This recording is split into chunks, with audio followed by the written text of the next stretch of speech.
De Snitzer musicalgroep Must had al eens eerder optreden bij het Young European Music Festival. Dat wie in Spanje. Een geweldige ondervinding, nevens Irene Martin, docenten van de musicalopleiding. Voor onze leerlingen is het een fantastische ervaring. Het is op een podium staan wat je nog niet kent. Het is ook op straat bijvoorbeeld veel optreden. Voor onze leerlingen is het iets waar ze 2 jaar lang naar uitkijken. En ook komt het festival naar Snits en omkrieten, want het is grut. 5000 tot 8000 studenten muziek komen naar de stad. Op meer dan 1000 plakken worden in 3 dagen tijd concerten doen in de binnenstad van Snits.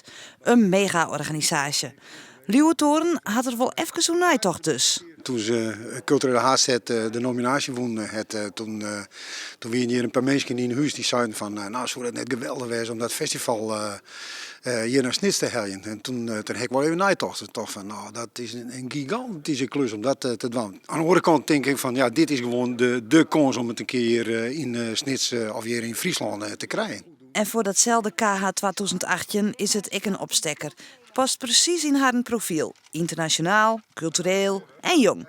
En ik nog terug oren als de organisatie zelfs initieert. Ja, dat is een heel goed gevoel. Je zorgt dat er meer en meer initiatieven komen die het ergens oorstarten binnen dan in uw organisatie, zeg maar. En dit is er zo een die het van onderop kamer is, maar waarvan je zegt, dat idee dat hebben we, dat moet adapteren. Oh ja, er is nog wel één dingetje. Het festival kost het 1,4 miljoen euro. 150.000 euro wordt betalen terug KH 2018. De rest moet uit fondsen, sponsoring en gemeente komen. Maar had die de beurs al liepen dien? We hebben nog niks in de begroting gezet. Nee, omdat het daar nu nog ook een beetje te vroeg voor is. Dus, maar we zijn wel gewoon hartstikke enthousiast over dit verhaal. Dus dat we daar meer dan 100% aan mee gaan werken, dat is zeer zeker.